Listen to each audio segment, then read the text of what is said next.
Okay, so we are working through all the different trigonometric identities in section 5.3 in your book.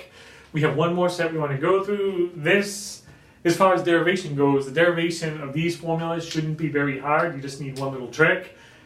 And then we'll just work through maybe one quick problem so you understand how we use this formula. And then we should be good, and I'll just kind of let you guys practice with all your homework and the lab I gave you. So, last time we were doing the power reducing formulas. There's several of them. Here's the one for sine squared that we actually use. Sine squared of x equals 1 minus cosine 2x over 2. And now we're going to derive what's called the half angle formulas.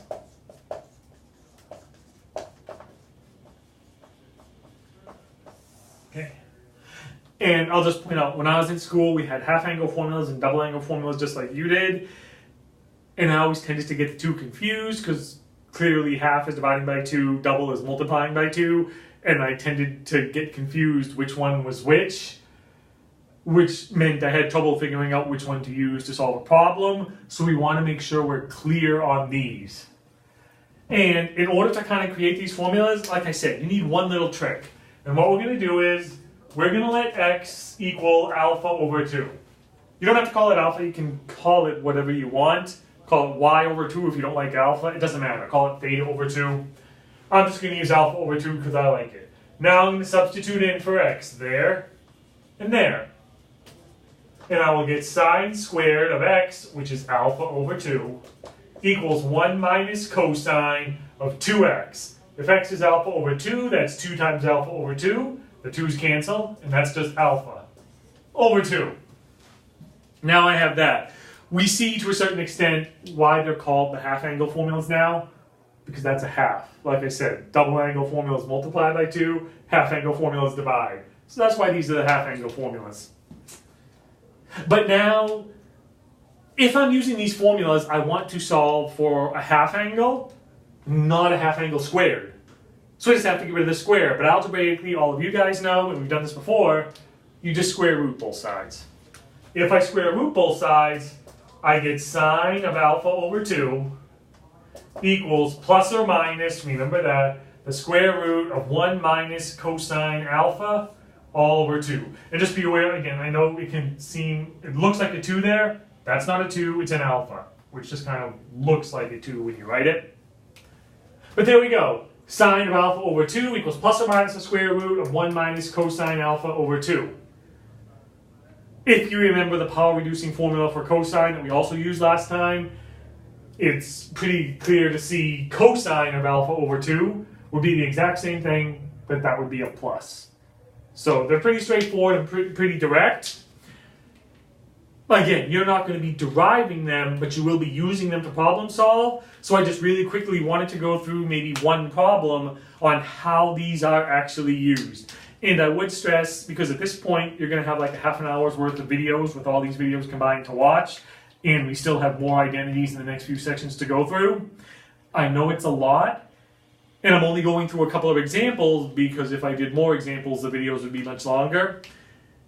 If you would like me, once I do all of these videos and you've watched them, to create even more for you to watch, with more examples solved out, let me know. Email me, post in the discussion board, do something like that.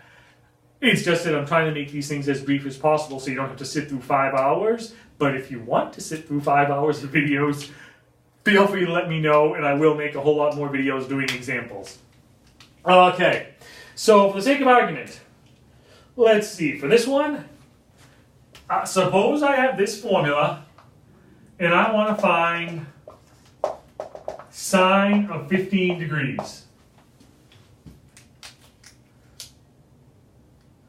I would point out there are different ways to solve these things. Clearly, since we're at the end of all of these identities, at least for now, we recognize we have the sum angle formulas. Those are the really important ones. From those, we generate the double angle formulas. From the double angle formulas, we get the power reducing formulas. And now from the power reducing formulas, we get the half angle formulas. So they're clearly all related. Technically, if you wanted to find sine of 15 degrees, it doesn't matter how you solve it. You could actually use the difference angle formulas. You could do sine of 60 degrees minus 45 degrees. 60 minus 45 is certainly 15. So that's your A, that's your B, or your X and your Y. Plug it into the difference angle formula, solve it all out, and you're done. Or, we're actually going to go this route over here. We're going to use the half angle formulas. And we're going to say sine of 30 over 2. That's a little bit hard to read because my whiteboard is bad right there. But sine of 30 over 2. Sine of alpha 30 over 2. Because that's clearly sine of 15 degrees. It doesn't matter how you solve it. I'm completely fine with either one. You just need to be able to solve it. The one thing I will stress, and I stressed this before in other videos, and on the discussion board, and after your exam and on your homework, your answers to these problems have to be exact. You can't just throw it into your calculator and give me a decimal. If you do, I will mark it wrong. Happened on the first exam, it'll work here. I want you to write out the exact answer, which means you have to use the formulas. You have to know how they work. So, for this one, since we want to use the half angle formula, sine of 30 over 2 is equal to, well, by the formula, plus or minus the square root of 1 minus cosine of alpha. Alpha is my numerator, which is 30, all over 2. Now, don't worry about the plus or minus right now. I'm going to keep writing it, and then ultimately, we won't necessarily need it because we'll know what to do, but we'll deal with that after. Plus or minus 1 minus, what is cosine of 30 degrees?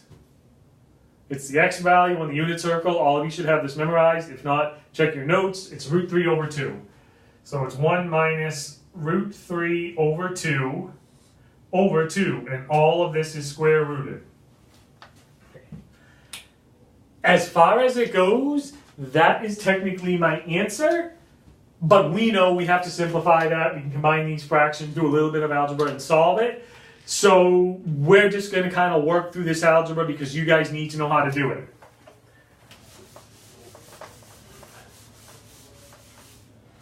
So up here, just to rewrite what we had, sine of 15 degrees equals plus or minus the square root of 1 minus root 3 over 2 all over 2.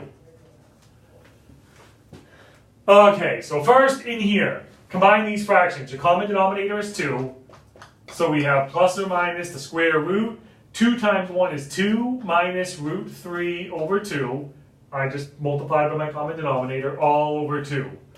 Which then becomes plus or minus the square root of 2 minus root 3. And then again, you guys know your algebra. This 2 here, since it's a denominator in the fraction, the denominator in the numerator of the fraction, gets sent to the bottom. And that becomes 2 times 2, 4 in my denominator.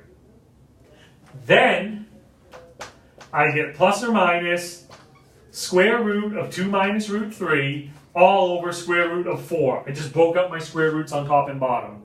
Because now, that's plus or minus the square root of 2 minus root 3 all over root 4, which is 2. And there we go. Nice and simple and easy. Algebraically, don't worry about the plus or minus yet. Algebraically, this is as simple as we can make it. The only problem is, this is a problem, I should only get one answer. The sine of 15 degrees is one number, not 2. So all we have to figure out is it positive or negative? Let's see, 15 degrees is in the first quadrant. In the first quadrant, sine is positive, which means we just care about the positive answer. So let's get rid of the negative. So just keep that in mind. These half-angle formulas give you a positive and negative value. Only one of them is your solution. So just figure out what quadrant the angle that you care about is in, and then determine its sign, positive or negative, using the unit circle, and you're done.